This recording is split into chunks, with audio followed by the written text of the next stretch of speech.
תמיד אותו רעש. הרעש השנוא עליי. כשהייתי ילד הוא היה תוקף אותי כשהייתי לבד במיטה. רכבת שחורקת על המסילות לפני שהיא נעצרת.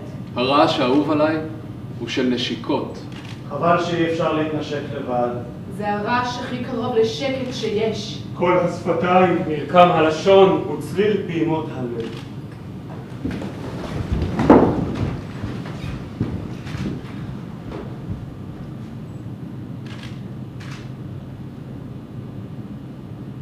תמיד אותו רעש. הרעש השנוא עליי.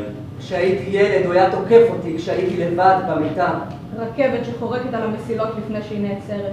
הרעש האהוב עליי הוא של נשיקות. חבל שאי אפשר להתנשק לבד. זה הרעש הכי קרוב לשקט שיש. כל השפתיים, מרקם הלשון וצליל פעימות הלב. תמיד אותו רעש. נעים. של אריזת צלופן שנפתחת ומגלה את המתנה שקיבלתי השנה מהסבתא המליאנית שלי. הרעש השנוא עליי כבר לא יישמע עוד עכשיו שהלכת. אבל אני עדיין מתגעגע אליך. כשהייתי ילד הוא היה תוקף אותי כשהייתי לבד במיטה. הוא היה מקלל אותי, חוזר אחרי כל מילה שאני אומר. איך שנאתי את התוכי של אח שלי.